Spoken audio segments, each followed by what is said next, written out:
Olá a todos, boa tarde. Estou aqui de novo para poder falar agora de Vidas Secas de Graciliano Ramos. E eu acho que esse vídeo vai fluir mais. Eu achei que a minha intimidade com o livro foi bem maior que A Hora da Estrela. Mas eu digo isso porque já fazia um tempo que eu queria ler esse livro, Vidas Secas, que foi proposto inclusive por uma professora do ensino médio. E eu acabei não lendo, é aquela coisa de aluno que lê resumo e faz a prova. Mas enfim, quando veio essa proposta da gente analisar em sala juntos sobre a obra, né? Eu achei super assim, válido e achei que ia ser já um trabalho prazeroso. E foi. Bom, eu propus no trabalho falar sobre a humanização de Baleia e a animalização de Fabiano. Dessa forma também eu propus falar sobre o capítulo Baleia, um pouco da dramatização da morte da baleia, claro, levando em consideração mais os trechos em que mostra essa baleia humana. Enfim, vamos lá. Eu separei em 3 capítulos os trechos que eu mais gostei, e foram os 3 capítulos que eu mais gostei também, e que eu achei que eram os melhores trechos para poder vir aqui e falar um pouco dessa minha análise para vocês. Bom, vou começar lendo do capítulo Festa. Vamos lá. A um arranco mais forte, a alça de trás rebentou-se e o vaqueiro meteu as mãos pela borracha, energicamente. Nada conseguindo, levantou-se resolvido a entrar na rua assim mesmo, coxeando uma perna mais comprida que a outra. Com raiva excessiva, a que se misturava alguma esperança, deu uma patada violenta no chão. Esse trecho está na página 77. Bom, eu achei ideal falar sobre esse trecho por conta do finalzinho, a patada no chão. Eu acho que é um dos trechos que mais representa ali essa forma animal que o Fabiano vai tomando. Além dessa questão dele ser chamado de bruto na narrativa inteira. E a gente já está acostumado com isso. E a gente encontra alguns trechos, algumas frases como essa, sabe? De pata. Assim como quando vai falar de baleia, fala que ela usou as pernas doíam, enfim. E lembrando, muito interessante também, que não é só o Fabiano que ganha essa forma animal, é a família em si. Em vários trechos, quando essa família tem que sair dali da sua casa, onde só tem o convívio deles mesmo, dos 2 meninos, dos pais e da cachorra, eles sentem uma diferença enorme, uma indiferença, eles se sentem rebaixados e tem um trecho que representa isso. Os 2 meninos inspiravam os lampiões e adivinhavam casos extraordinários.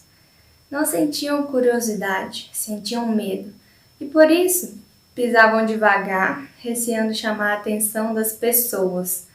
E aí essa palavra, esse chamar a atenção das pessoas, para mim, nessa situação, e na verdade no livro, na obra, né, que a gente está tratando dessa animalização da família em si, então eu achei que era uma frase meio ambígua.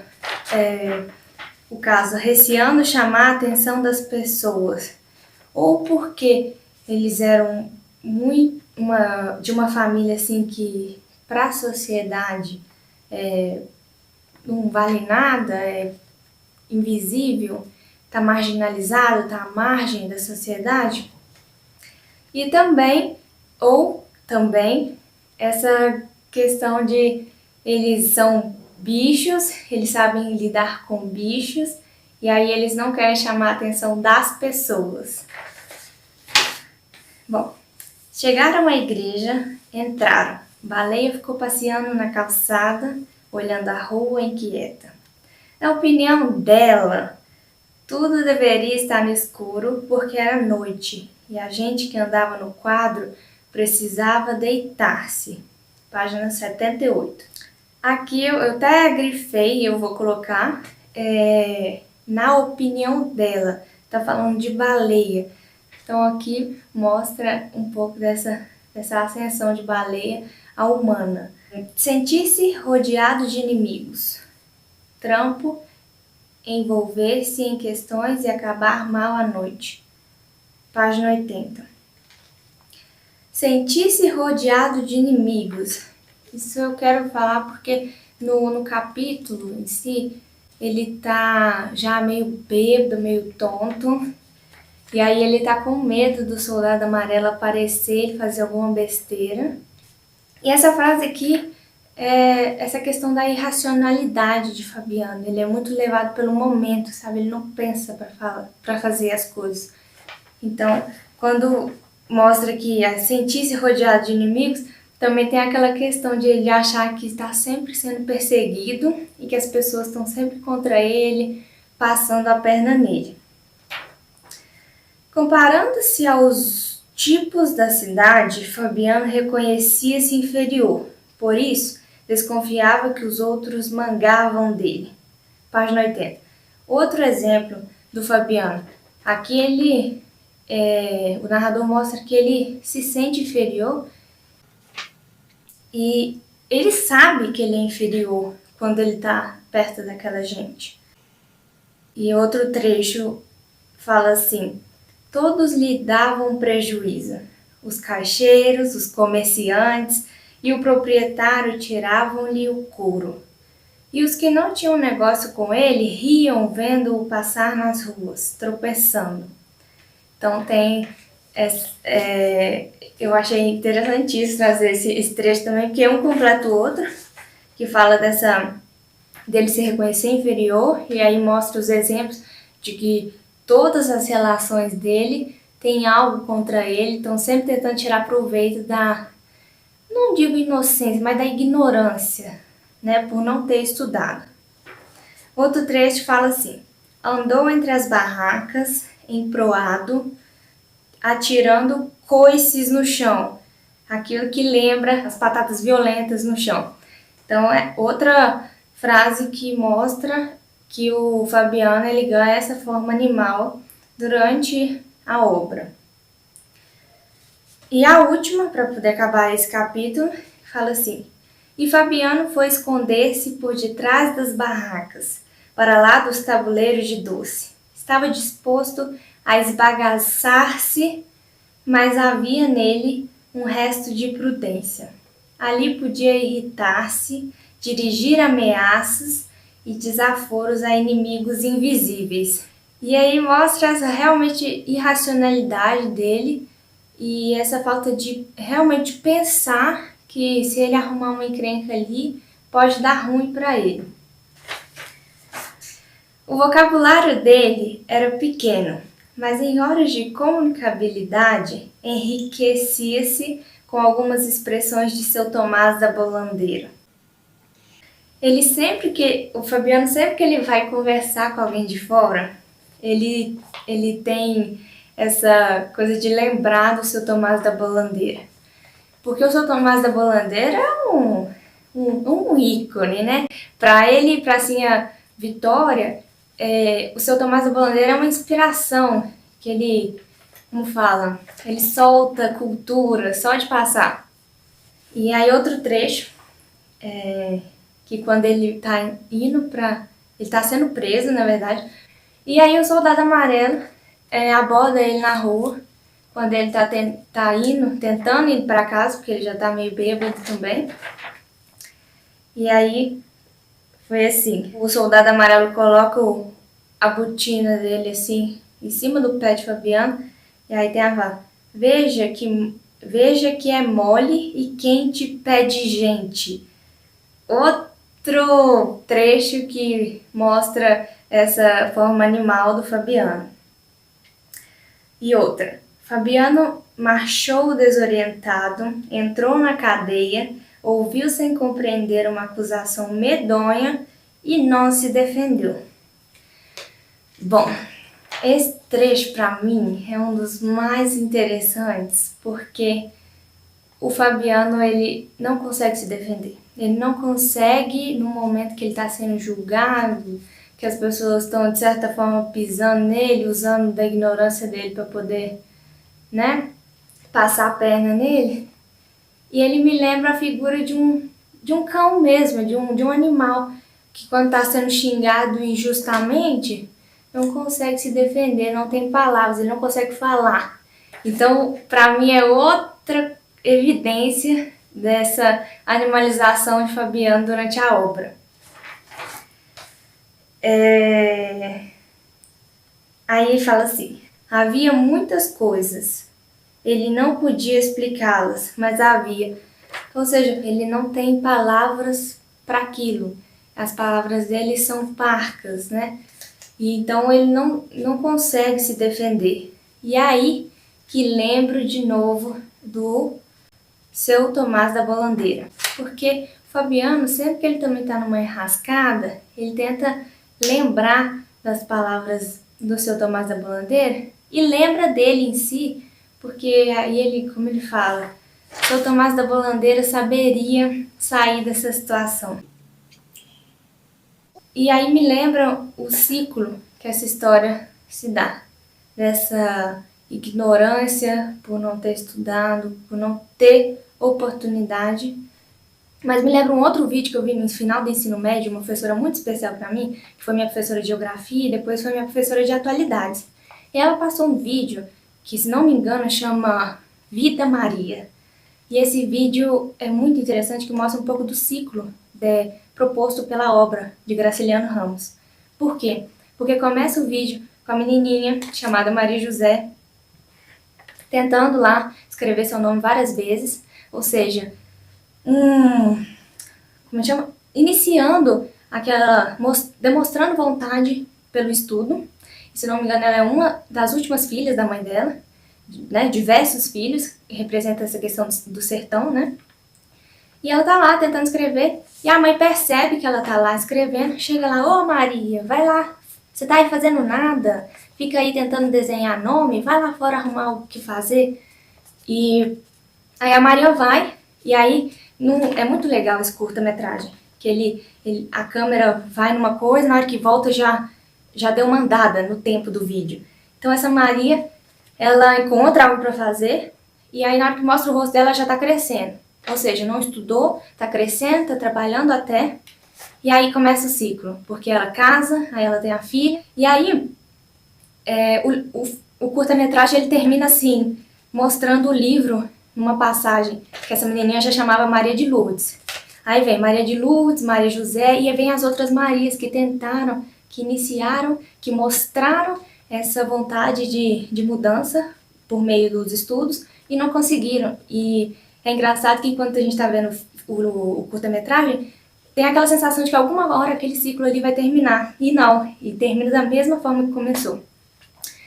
E aí mostra esse ciclo de Vidas Secas, porque eles começam o livro migrando para um lugar melhor, buscando condições melhores de vida, e terminam meio que migrando, procurando melhores condições de vida. E vai esse ciclo. E além disso, tem a questão dos filhos do Fabiano. Os filhos do Fabiano não tem nenhum indício que eles estão estudando. Pelo menos que eu só se tiver passado despercebido por mim. Se, inclusive, depois vocês me contam. Mas eu não vi indícios de que os meninos estudam. Então, o Fabiano do futuro, os meninos são o Fabiano do futuro. Então, esse ciclo é como se nunca acabasse. E aí aqui, já entrando na baleia, nessa humanização da baleia, que eu já tinha citado um pequeno trecho, fala assim: e Fabiano se aperreava por causa dela, dos filhos e da cachorra-baleia, que era como uma pessoa da família, sabida como gente. Página 36. E aí fala assim: quando estavam todos morrendo de fome, a cadelinha tinha trazido um preá. E aí eu vejo na baleia, nesse trecho, uma questão muito bacana, é que a baleia ela tem uma espécie de consciência. ela tem a consciência de que ela também é responsável por aquela família, por alimentar aquela família. Então ela vê a necessidade dos que estão com ela. Mostra essa coisa humana de pensar no outro. E aí outro trecho. Deu um pontapé na cachorra que se afastou humilhada e com sentimentos revolucionários. Que tipo de sentimentos revolucionários são esses que a baleia tem? Então, assim, mostra que ela pensa, ela se sente humilhada, que são características humanas, enfim. Agora passando para o capítulo que eu mais amei na minha vida e que vou levar comigo, baleia é com certeza a protagonista. Enfim, aí eu vou iniciar falando do trecho, o primeiro trecho que eu separei, página 91. Ela era como uma pessoa da família. Brincavam juntos os três. Para bem dizer, não se diferenciavam. Rebolavam na areia do rio e no estrume fofo que ia subindo. Então, mostra também... A gente sabe que existe uma humanização de baleia e existe a animalização da família em geral, mas que são uma forma de crítica, né? Mas a gente sabe que a família são pessoas. Então, aqui eu vejo assim, a baleia está sendo igualada a pessoas, está sendo igualada a gente, né? Escutou, ouviu o rumor do chumbo que se derramava no cano da arma, as pancadas surdas da vareta da bucha. Suspirou. Página 91. Então, esse trecho me mostra que ela está percebendo que tem uma coisa estranha. Então, ela presta atenção no Fabiano, que está carregando a arma dele. Então, ela sente um movimento diferente na casa, uma coisa que ela nunca tinha visto. Então, essa percepção humana dada à baleia. E aí, no outro trecho da página 93, de frente do carro de bois, faltou-lhe a perna traseira, e perdendo muito sangue, andou como gente, em 2 pés, arrastando com dificuldade a parte posterior do corpo, mostrando uma forma humana. Baleia queria dormir, acordaria feliz num mundo cheio de preás e lamberia as mãos de Fabiano, um Fabiano enorme. As crianças se espojariam com ela, rolariam com ela num pátio enorme, num chiqueiro enorme. O mundo ficaria todo cheio de preás, gordos enormes. Página 97. E definitivamente essa página é o fim da história. Brincadeira. Mas assim, quando eu terminei o capítulo baleia, eu já não queria continuar, porque a baleia foi conquistando meu coração ao decorrer da leitura, nesse processo. E quando a baleia morre, parece que já não vejo tanto sentido em continuar. Então eu fui ler o resto do livro, mais ou menos uns 2, 3 dias depois que eu li. Eu fiquei magoada. Mas enfim, e aqui mostra que a baleia ela sonha, ou então ela vai para um lugar, né, depois de morte, ela vai para um lugar melhor, onde vão ter vários preás para ela correr atrás, onde ela brinca com os meninos sem parar, onde não tem seca, não tem pobreza, não tem falta de alimento. Então, é uma coisa que representa uma certa consciência na baleia. É assim que eu vou finalizar com o capítulo Baleia, que é o meu favorito. Não, acho que ninguém me convence, ao contrário. Enfim, obrigada às professoras Márcia e Rita, foi um trabalho muito especial para mim. Eu amei fazer essa análise tanto de Vidas Secas quanto de A Hora da Estrela. Foram livros diferentes, que eu senti coisas diferentes lendo, lógico. Mas muito obrigada, foi uma experiência assim única. Enfim, muito obrigada, eu estou muito feliz, estou realizada de ter falado tudo que eu falei. Claro que tem partes que poderiam melhorar, mas enfim, estou muito satisfeita. Obrigada a todos, até mais.